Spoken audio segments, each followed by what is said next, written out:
नमस्कार भाइयों और बहनों। इस कहानी के सभी पात्र और घटनाएं काल्पनिक है। इसका किसी भी जीवित या मृत व्यक्ति से कोई भी संबंध नहीं है, और अगर इत्तेफाक से संबंध आता भी है तो वो एक संयोग समझे। तो चलिए कहानी शुरू करते हैं। मेरे पति ने नौकर के साथ बद किरदार का इल्जाम लगाकर मुझे तलाक दे दिया। मैं भाई के घर गई तो भाई ने थप्पड़ मारकर मुझे घर से निकाल दिया कि तुम बद किरदार हो। मैंने मजबूर होकर एक होटल में सहारा लिया। वहाँ 2 वक्त पूजा पाठ करती थी और भगवान से प्रार्थना करती थी कि कुछ ऐसा चमत्कार दिखा दो कि मैं सबके सामने बेगुनाह साबित हो जाऊं। 1 साल पूरा होने के बाद होटल के मालिक ने मुझे शादी का प्रस्ताव भेजा। जब मैंने होटल के मालिक को देखा तो मेरा सिर चकरा गया, क्योंकि वो तो मेरा नाम सोनिया है। मेरे 3 भाई थे और मैं उनकी इकलौती बहन थी। मेरे पैदा होने के बाद मेरी माँ अक्सर बीमार रहती थी। मेरे तीनों भाइयों की उम्र में और मेरी उम्र में काफ़ी फ़र्क था। मेरा सबसे बड़ा भाई तब बीए कर रहा था, छोटा भाई 11वीं में पढ़ रहा था और तीसरे नंबर का भाई 10वीं में। मेरे जन्म के समय जब मेरे माँ पिताजी को खुशखबरी मिली थी, तब मेरी माँ ने अपने पति से ये बात कही थी, अब बच्चे जवान हो चुके हैं और उनके सामने ये बात कैसे बताऊंगी। उन्होंने मेरे पिताजी से कहा कि हम डॉक्टर के पास जाते हैं और इसे छुटकारा हासिल कर लेते हैं, क्योंकि उन्हें ये खुशखबरी थोड़े से उम्रदराज होने के बाद मिली थी और इस वजह से वो अपने बच्चों के सामने ऐसे हालात में जाने से हिचकिचा रही थी। लेकिन मेरे पिताजी ने कहा कि कोई ज़रूरत नहीं, ये तो भगवान के ही फैसले हैं। इसलिए मेरे पिताजी ने मेरी माँ को इस मामले में काफ़ी हौसला दिया और उन्होंने अपने तीनों बेटों को भी इस मामले में अपने तरीके से समझा दिया था। उन्होंने भी पिताजी से इस बारे में कोई सवाल नहीं किया। जब मैं उनके घर पैदा हुई तो मेरे तीनों भाई मुझे एक गुड़िया की तरह उठाए फिरते थे और मेरे माँ बाप उन्हें देखकर खुश होते थे। मेरे पिताजी मेरे माँ से कहते थे कि तुम बिना वजह से परेशान हो रही थी, देख लो तुम्हारे बेटे अपनी बहन से कितना प्यार करते हैं। माँ भी ये देखकर बहुत खुश होती थी। लेकिन मेरी पैदाइश के बाद उनकी तबीयत ठीक नहीं रहती थी, वो अक्सर बीमार रहती थी। पिताजी ने माँ का काफ़ी डॉक्टर से चेकअप करवाया और इलाज भी करवाया था। डॉक्टर ने उन्हें ब्लड कैंसर बताया था और ये भी बताया था कि उनकी ज़िंदगी के कम दिन बचे हैं। ये खबर मेरे घर वालों पर कयामत बनकर टूटी थी। मेरी माँ ने मेरे पिताजी से कहा, मेरे बाद मेरे बच्चों का ख्याल रखना। पिताजी ने उन्हें हौसला दिया कि तुम ऐसी बातें क्यों कर रही हो, तुम जल्दी ही ठीक हो जाओगी और अपने बच्चों की खुद देखभाल करोगी। लेकिन भगवान को कुछ और ही मंजूर था। 2 महीनों के बाद मेरी माँ हमें छोड़कर इस दुनिया से चली गई। जब माँ इस दुनिया से चली गई उस वक्त मेरी उम्र सिर्फ 3 साल की थी। हमारा घर एकदम से बिखर गया था। किसी को भी माँ की मौत का यकीन नहीं हो रहा था। मेरे भाइयों ने मेरी देखभाल की और मैं शुरू से ही अपने भाइयों के और अपने पिताजी के ज़्यादा करीब रही थी। इसी दौरान मेरे बड़े भाई को अपनी अगली पढ़ाई के लिए विदेश जाना था, तो भाई ने पिताजी से कहा कि मैं तो बाहर जा रहा हूँ, और दूसरा भाई भी अपनी पढ़ाई में बिजी हो गया, तो बहन का ख्याल रखने के लिए घर में कौन मौजूद होगा। पिताजी ने भी जब इस मामले में सोचा तो वे भी काफ़ी परेशान हुए, क्योंकि वे भी अपने कारोबार के सिलसिले में दफ्तर होते थे और मुझे किसी दूसरे के हवाले भी नहीं कर सकते थे। इसलिए पिताजी के बहन भाइयों ने सलाह दी कि वो दूसरी शादी कर ले। पिताजी दूसरी शादी करने के लिए राज़ी नहीं थे। उनका ख्याल था कि मेरे बच्चे क्या सोचेंगे कि माँ की देहांत के बाद पिताजी ने तुरंत ही जल्दी शादी रचा ली। लेकिन जब इस बात का मेरे भाइयों को पता चला तो उन्होंने कहा कि यही बेहतर है। इस तरह भाइयों के कहने पर हमारे पिताजी ने दूसरी शादी कर ली।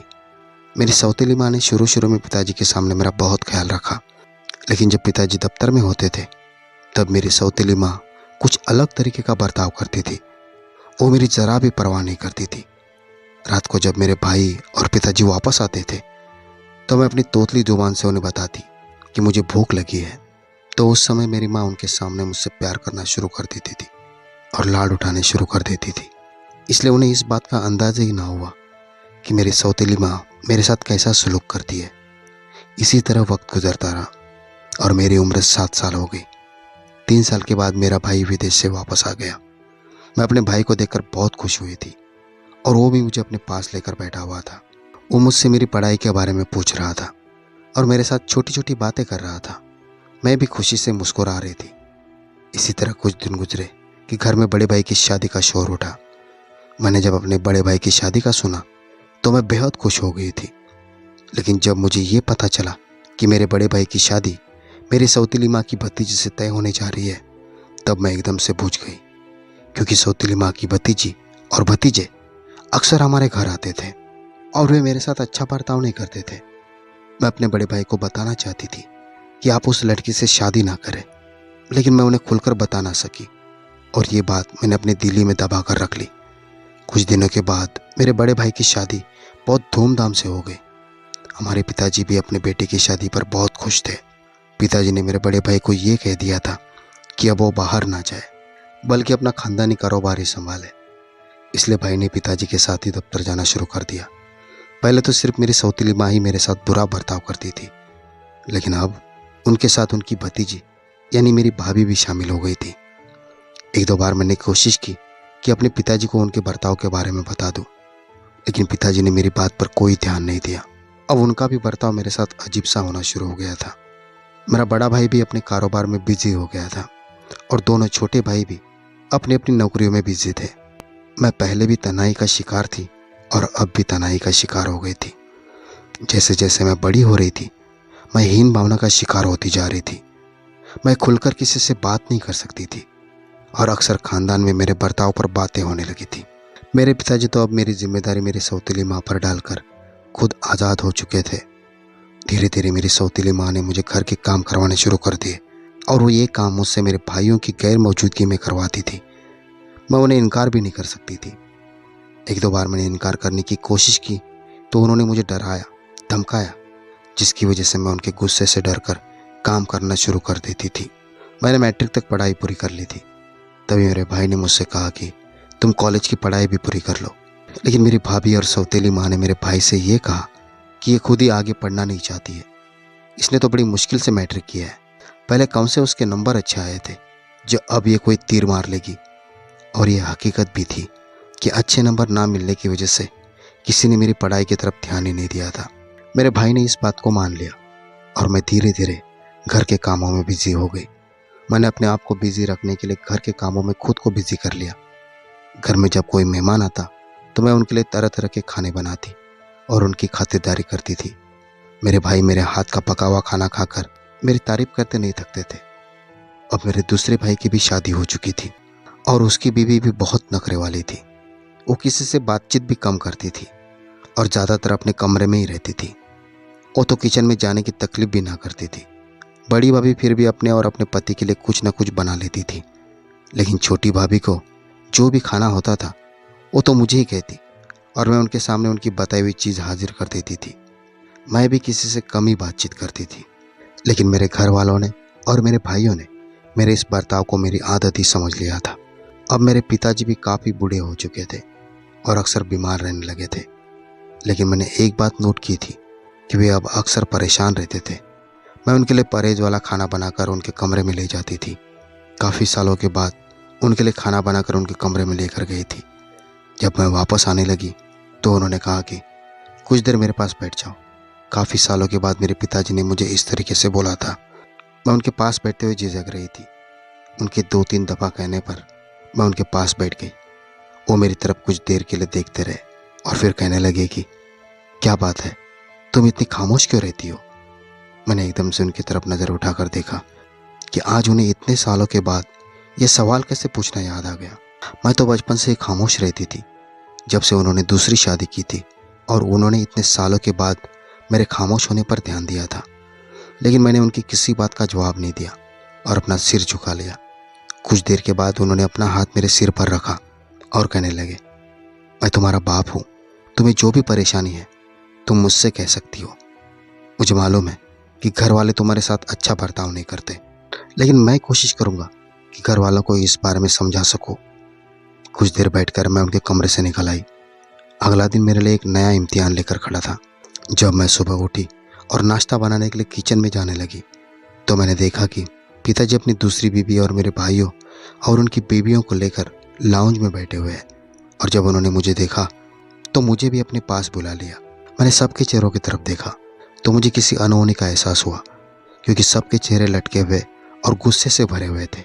पिताजी ने कहा, आज मैं तुम सबसे कह रहा हूँ कि मेरी बेटी सोनिया पर कोई हुक्म नहीं चलाएगा, और अगर तुम लोगों को किसी काम की ज़रूरत है तो आप लोग अपना काम खुद उठकर करोगे। ये इस घर की बेटी है, कोई नौकरानी नहीं है, लेकिन तुम लोगों ने इसे नौकरानी ही समझ लिया है। साथ में उन्होंने मेरे भाइयों को भी कहा, तुम लोगों की बहन के साथ इतनी सालों से ये सब कुछ हो रहा है और तुम लोगों ने ध्यान नहीं किया कि तुम लोगों की बीवी है इसके साथ कैसा सलूक कर रही है। मैंने अपना सिर झुकाए रखा था क्योंकि मुझे पता था कि पिताजी तो ये बात करके अपने कमरे में चले जाएंगे, लेकिन इसका असर मेरी जान पर निकलेगा। इस घटना के बाद मेरी सौतेली माँ और मेरी भाभीयों का मेरे साथ वाला बर्ताव बहुत खराब हो गया। अब तो वो खुल्लम खुल्ला ताने देना शुरू हो चुकी थी कि तुमने अपने पिताजी के कानों में हमारे बारे में ऐसी कौन सी बात डाली थी जो उन्होंने सबको इकट्ठा करके उनकी गलतियां गिनवाई थी। उसके बावजूद भी उनका मेरे लिए बर्ताव वैसे ही रहा था। मेरे पिताजी के बात करने का उनके ऊपर कोई फ़ायदा नहीं हुआ। मेरे बड़े भाई को 2 बच्चे हो चुके थे और अब भाइयों की अहमियत और प्राथमिकता उनकी बीवियां और उनके बच्चे हो चुके थे। मैं अब सबकी नज़रों में चूकते चली गई थी। एक जो अच्छी चीज़ हुई थी वो ये हुई थी कि पिताजी को अपने बर्ताव का एहसास होना शुरू हो चुका था। वो मुझे अक्सर अपने पास बुलाते और घंटों मेरे साथ बातें करते रहते थे। मैं उनका ये रूप देखकर हैरान हो रही थी जो मैंने आज से पहले कभी नहीं देखा था। और वो मुझसे मेरी सगी माँ की ढेरों बातें करते और अपनी शादी की तस्वीरें निकाल कर मुझे दिखाते। तो कभी हमारे बचपन की पुरानी तस्वीरें निकाल कर देखते रहते और मुझे बातें बताते रहते थे। मैं भी जब घर के कामों से फ्री हो जाती थी तो उनके पास बैठी रहती थी। मेरी सौतेली माँ और मेरी भाभियाँ मुझे कहती कि अपने बाप के पास बैठी ना जाने क्या करती रहती है। एक दिन पिताजी ने मुझे कहा, मेरा एक पुराना दोस्त मुझसे मिलने के लिए आ रहा है, उसके लिए अच्छा सा खाना तैयार करना। मैंने उनका हुक्म मानते हुए खाना तैयार किया और जब मेरे पिताजी का दोस्त आ गया तो पिताजी ने मुझे कहा, सबसे पहले चाय वगैरह का इंतज़ाम किया जाए। मैंने चाय के साथ बिस्किट एक प्लेट में सजाकर ड्राइंग रूम में लेकर चली गई तो एक उम्रदार आदमी पिताजी के पास बैठा बातें कर रहा था। उन्होंने जब मुझे देखा तो पिताजी से पूछने लगे, ये तो सानिया है ना? पिताजी ने हाँ में सिर हिलाया तो वो कहने लगे, ये तो बहुत बड़ी हो चुकी है। मैंने तो इसे तब देखा था जब ये 2.5-3 साल की थी, लेकिन मैं उन्हें देखकर पहचान ना सकी। इसी तरह काफ़ी देर बैठकर पिताजी और उनका दोस्त बैठे बातें करते रहे और जब खाने का वक्त हुआ तो मैंने खाना टेबल पर सजा दिया। उन्होंने मेरे खाने की भी बेहद तारीफ की। इस तरह कुछ देर बैठकर वो चले गए। उनके चले जाने के बाद पिताजी ने घर वालों को एक बार फिर इकट्ठा किया और कहा, मैं तुम लोगों से एक ज़रूरी बात करना चाहता हूँ। मैं पिताजी पर हैरान हो रही थी, वे आज क्या बात करने जा रहे हैं, लेकिन जो उन्होंने बात की वो मैं सुनकर हैरान रह गई। उन्होंने कहा, मैंने अपनी बेटी की शादी करने का फैसला किया है। जब मैंने उनकी बात सुनी तो मैंने नज़रें उठाकर अपने पिताजी की तरफ देखा। मेरे बड़े भाई ने कुछ देर के बाद पिताजी से कहा, आपने इतना बड़ा फैसला हमसे पूछे बगैर ही कर लिया? तो पिताजी ने कहा, आज से पहले तुम लोगों ने कौन सा इसके शादी के बारे में सोचा है? मैं नहीं चाहता कि मेरी बेटी इस घर में नौकरों की तरह काम करती रहे। मैंने भी इसके भलाई के लिए फैसला लिया है। मेरे बड़े भाई ने पूछा, आपने इसका कहाँ पर रिश्ता तय किया है? तो पिताजी ने कहा, मैं इसका रिश्ता अपने दोस्त के बेटे से तय कर चुका हूँ। मेरे मन में एकदम से उनके दोस्त का चेहरा आ गया जो सुबह पिताजी से मिलने के लिए आए हुए थे। मेरी सौतीली माँ और भाभियाँ भी इस शादी के लिए राजी नहीं थी क्योंकि मेरे बाद उनके काम कौन करता। इस तरह पिताजी ने खुद ही मेरा रिश्ता तय कर दिया। घर वालों ने एक बार भी लड़के को नहीं देखा था, पर मैं पिताजी के इस फैसले पर इनकार नहीं कर सकती थी, इसलिए खामोशी से उनके फैसले पर सिर झुका लिया। तकरीबन 15 दिन के बाद पिताजी ने कहा, रविवार के दिन वो लोग शादी के लिए आ रहे हैं, इसलिए शादी का इंतज़ाम घर में ही किया गया क्योंकि शादी के लिए कुछ ही मेहमान आने वाले थे। मेरे घर वाले भी शादी में शामिल थे और सादेपन में रविवार के दिन मेरी शादी हो चुकी थी। मेरे ससुराल वाले शादी का जोड़ा लेकर आए थे। मैंने खुद ही वो जोड़ा पहना था। मेरी सौतीली माँ एक बार भी मेरे पास ना आई थी और ना तो कोई तारीफ की थी और ना ही कोई आशीर्वाद दिया था। मैं अपने कमरे में ही मौजूद थी। बाकी सारे लोग ड्राइंग रूम में बैठे हुए थे कि एकदम से मेरे कमरे का दरवाज़ा खुला और मेरा बड़ा भाई और पिताजी कमरे में दाखिल हो गए और पिताजी ने मेरे सिर पर हाथ रखा और कहने लगे, मैंने पहले तो सिर्फ तुम्हारी शादी का फैसला किया था, लेकिन आज ही तुम्हारी विदाई भी कर रहा हूँ। जब उन्होंने ये शब्द कहे तो मैंने एकदम से सिर उठाकर उनकी तरफ देखा और मेरी आंखों में आंसू आ गए। तो उन्होंने कहा, तुम्हें परेशान होने की ज़रूरत नहीं है, ये मैं तुम्हारे भले के लिए फ़ैसला कर रहा हूँ क्योंकि तुम्हारी जिसके साथ शादी हुई है वो लड़का विदेश में नौकरी करता है और उसे थोड़े दिनों के बाद अपने काम पर वापस जाना है। इसलिए तुम्हारे ससुराल वाले चाहते हैं कि वो तुम्हें अपने साथ ही लेके जाए ताकि तुम दोनों मियाँ बीवी एक दूसरे के साथ वक्त गुजार सको। इस तरह पिताजी ने सौतीली माँ से कहकर मेरा बैग तैयार करवाया और मैं पिताजी के गले लगकर रोती रही। और रोते हुए भाइयों से मिलती हुई अपने घर से विदा होकर ससुराल वालों के साथ आ गई।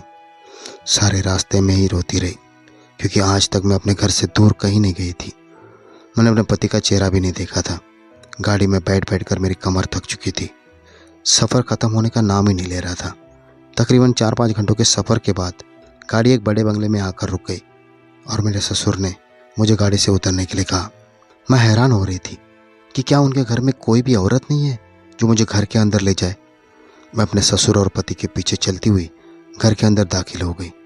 तभी मेरे ससुर ने मेरे पति से कहा, इसे अपने कमरे में ले जाओ। तो मेरे कानों में मेरे पति की आवाज़ सुनाई पड़ी। वो कह रहे थे, आप ही अपनी मर्जी से शादी करके इस लाया है, तो अब आप खुद ही इसे कमरे का रास्ता दिखा दीजिए।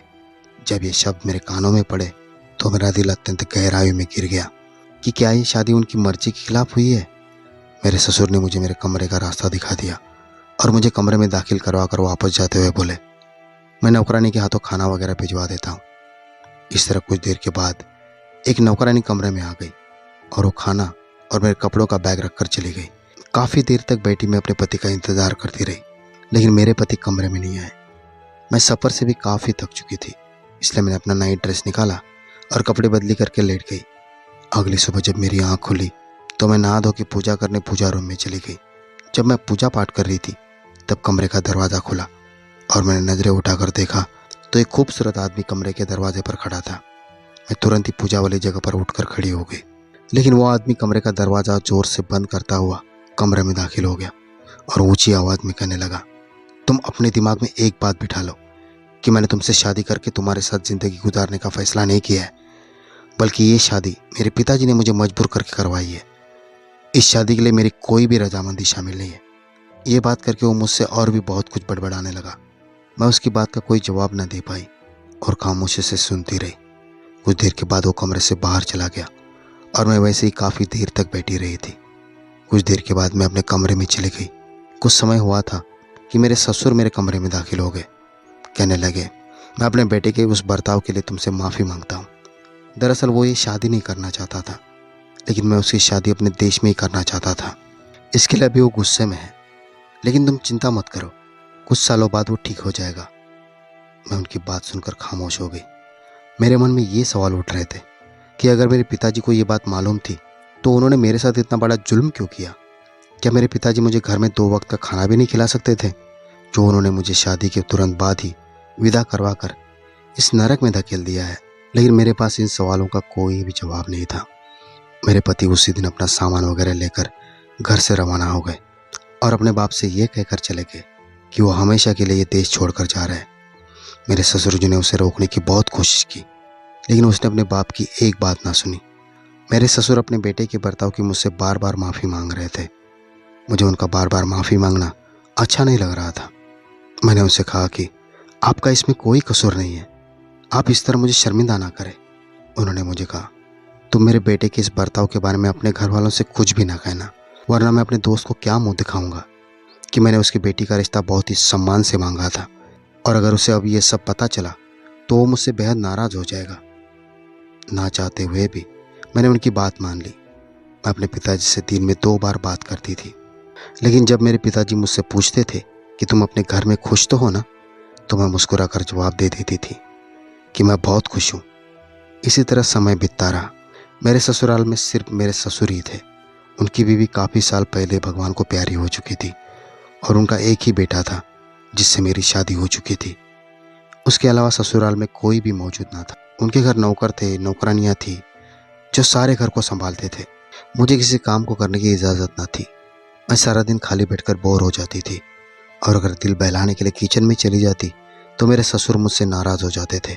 एक दिन मेरे ससुर जी ने मुझसे कहा, इससे अच्छा है कि तुम अपनी पढ़ाई दोबारा से शुरू कर लो, और उन्होंने मेरा कॉलेज में एडमिशन करवा दिया।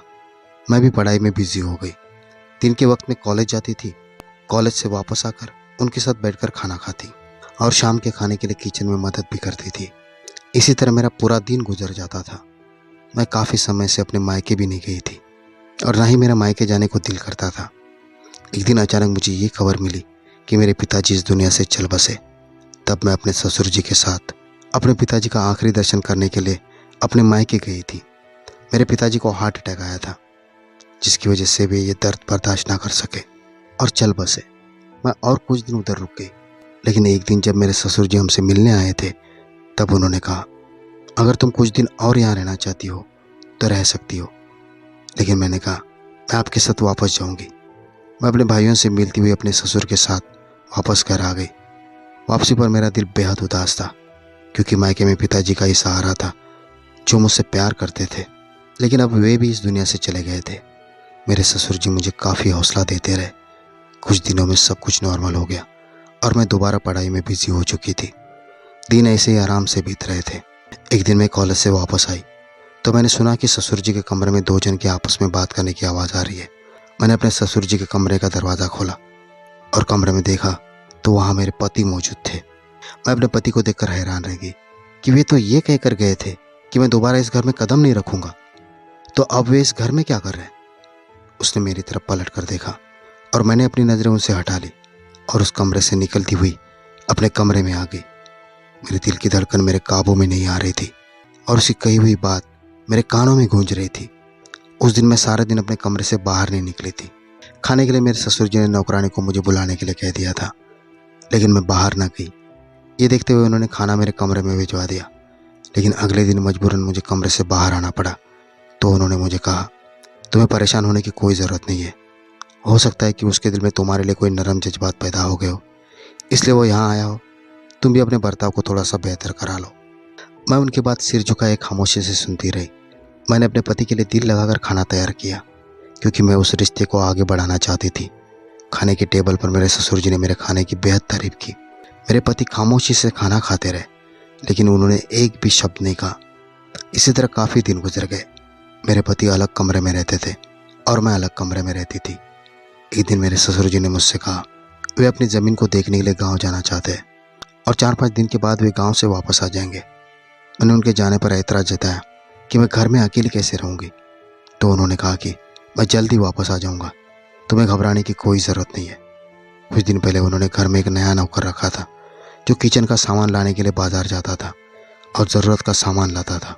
मेरे ससुर जी ने कहा था कि अगर तुम्हें किसी भी चीज़ की ज़रूरत हो तो तुम इससे कह सकती हो, वो तुम्हें ला के दे देगा। एक दिन वे गांव चले गए।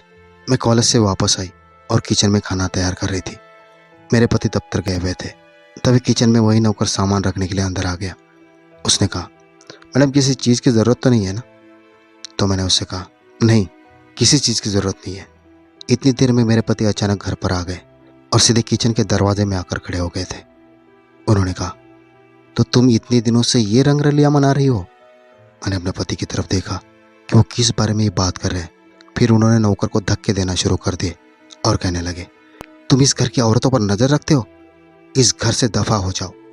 इतना कहकर मेरे पति ने मेरी तरफ रुक किया और कहने लगे, तुम्हारा इसके साथ चक्कर चल रहा था? तुम इससे क्या बातें कर रही थी?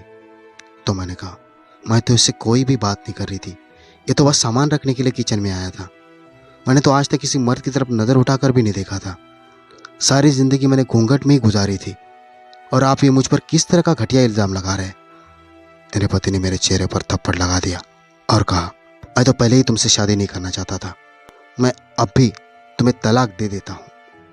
मैं अपने पति को मिन्नतें करने लगी और कहने लगी, अगर वे मेरे साथ ज़िंदगी नहीं गुजारना चाहते तो ना गुजारे, लेकिन मुझे तलाक ना दे, वरना मेरे घर वाले मुझे इसके लिए जिम्मेदार ठहराएंगे। लेकिन मेरे पति ने मेरी एक बात न सुनी और मेरा बाजू पकड़कर मुझे घर से निकाल दिया। मैं उसकी मिन्नतें करती रही कि मेरे ससुर जी को तो वापस आ जाने दो, लेकिन उन्होंने मेरी एक बात न सुनी और दरवाज़ा बंद कर दिया। मुझे ऐसा लगा कि मैं एकदम से बेघर हो चुकी हूँ, क्योंकि इस शहर में मैं किसी को भी नहीं जानती थी और ना ही यहाँ के रास्तों के बारे में मुझे कुछ मालूम था। मैं कॉलेज ड्राइवर के साथ जाती थी और ड्राइवर के साथ ही वापस आती थी। काफ़ी देर सड़क पर यूं ही चलती रही कि मैं एक कार से टकराते हुए बड़ी मुश्किल से बच गई। उस कार से एक औरत बाहर निकल आई और मुझे कहने लगी, तुम्हारा दिमाग कहाँ है? तुम सड़क के बीचों बीच क्यों चल रही हो? मुझे से कुछ हुआ ही नहीं, वैसे उस औरत की तरफ देखने लगी तो उस औरत ने मुझे कहा, तुम्हारी तबीयत तो ठीक है ना? अभी वो ये सब कुछ कह रही थी कि मुझे अपना सिर चकराता हुआ महसूस हुआ और मैं एकदम से नीचे गिर गई। उस औरत ने मुझे सहारा दिया और मुझे लेकर अस्पताल चली गई। कुछ घंटों के इलाज के बाद अस्पताल वालों ने मुझे डिस्चार्ज दे दिया। तो उस औरत ने मुझसे मेरे घर का पता पूछा, लेकिन मैंने उसे कहा मेरा कोई घर नहीं है, मेरे पति ने मुझे तलाक देकर घर से निकाल दिया है। उस औरत ने कहा उधर एक लड़कियों का हॉस्टल है, मैं तुम्हें वहाँ छोड़ देती हूँ। और वो मुझे लेकर हॉस्टल में आ गई। उसने वहाँ मेरा रहने का इंतज़ाम करवा दिया। अब मैं वहाँ रहने लगी थी। वहाँ रहते हुए मैंने ना ही अपने घर वालों से कोई संबंध रखा और ना ही अपने ससुराल वालों से कोई संबंध रखने की कोशिश की, क्योंकि जिस रिश्ते की बुनियाद पर उनसे संबंध था वो रिश्ता ही ख़त्म हो गया था। तो उनसे मतलब रखने का क्या फ़ायदा था। अब मुझे इस हॉस्टल में रहते हुए 4 महीने गुजर गए थे। मैं अभी इस माहौल की आदी हो चुकी थी। एक दिन मैं अपने कमरे में बैठी हुई थी कि उस हॉस्टल की एक सेविका मेरे कमरे में आ गई और कहने लगी कि इस हॉस्टल के मैनेजर साहब का आपके लिए संदेशा लेकर आई हूँ, वे आपसे शादी करना चाहते हैं। जब मैंने ये बात सुनी तो मेरा गुस्से से दिमाग फटने वाला हो गया था कि अगर मेरे पास रहने के लिए कोई जगह नहीं है तो क्या मुझे इस हॉस्टल में रहने के लिए इस हॉस्टल के मैनेजर से शादी करनी होगी। ये बात मैं हरगिज भी बर्दाश्त नहीं कर सकती थी। इसलिए मैंने गुस्से से उस सेविका से कहा कि मैं तुम्हारे मैनेजर से मिलना चाहती हूँ। गुस्से से मैं उसके दफ्तर में चली गई, लेकिन जैसे मैंने दफ्तर का दरवाज़ा खोला वैसे उस आदमी को मैंने सामने देखा तो मेरी आंखें खुली की खुली रह गई, क्योंकि मेरे सामने कोई और नहीं बल्कि वही नौकर खड़ा था जो हमारे घर पर काम कर रहा था। मैं हैरान रह गई कि ये तो हमारे घर में नौकर के तौर पर काम करता था और यहाँ एक सूट बूट में अमीर इंसान लग रहा था। मैंने उसे कहा तुम यहाँ क्या कर रहे हो। तो उसने कहा आप बैठ जाइए, मैं आपको सारी बात बताता हूँ। उसने मुझे सारी बात बताना शुरू कर दी। आपके ससुर मुझे काफ़ी सालों से जानते थे। उन्होंने आपकी शादी अपने बेटे से की थी, लेकिन उनका बेटा इस शादी के लिए राजी ही नहीं था, तो वे आपके साथ हुई इस नाइंसाफ़ी का प्रायश्चित करना चाहते थे। आपके ससुर इस बात पर काफ़ी परेशान थे कि उन्होंने आपकी जिम्मेदारी उठाई है और इसके लिए वे आपका कहीं और जगह पर रिश्ता करवाना चाहते थे, क्योंकि आपके मायके वालों ने तो आपकी तरफ से नज़र ही हटा ली थी। मैं चाहता था कि आप मुझे करीब से देख लें और मुझे परख लें, उसके बाद ही कोई फैसला करे। इसलिए आपके घर में नौकर बनकर आया था, लेकिन कुछ वक्त गुजरने से पहले ही आपके पति ने आपको तलाक दे दिया और मुझे भी घर से निकाल दिया। लेकिन मैं आपका पीछा करता हुआ यहाँ तक आ पहुँचा। मैं इसी हॉस्टल में मैनेजर के तौर पर काम करता था। उस औरत को मैंने ही कहा था कि वो आपको लेकर यहाँ आए। मैंने जब उस मैनेजर की बात सुनी तो मैं उस पर थोड़ी हैरान हो गई कि एक मेरा पति जिसने मुझ पर शक किया और मुझे बेइज्जत किया, और एक ये अजनबी था जो मुझ पर कितना भरोसा करता था और मेरा कितना ख्याल रखता था। तभी उसके दफ्तर का दरवाज़ा खुला।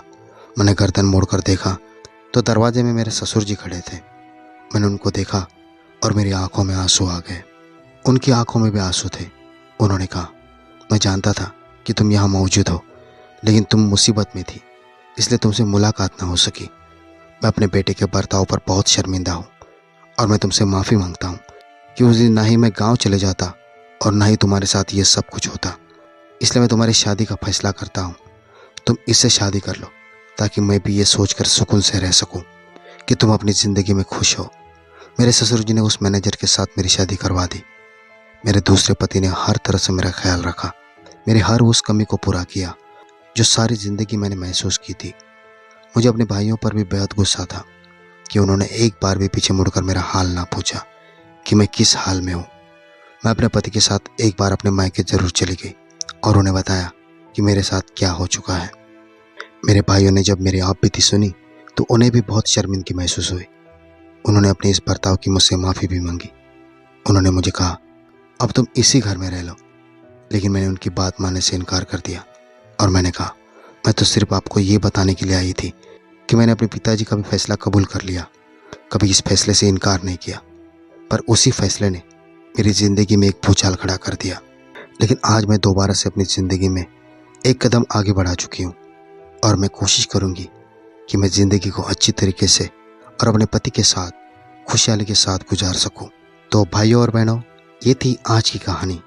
अगर कहानी अच्छी लगी हो तो वीडियो को लाइक करके कमेंट ज़रूर करें, साथ ही में अपने दोस्तों में ज़रूर शेयर करें। तो भाइयों और बहनों, मिलते हैं अगले वीडियो में एक और नए दिलचस्प कहानी के साथ। तब तक के लिए नमस्कार। धन्यवाद भाइयों और बहनों।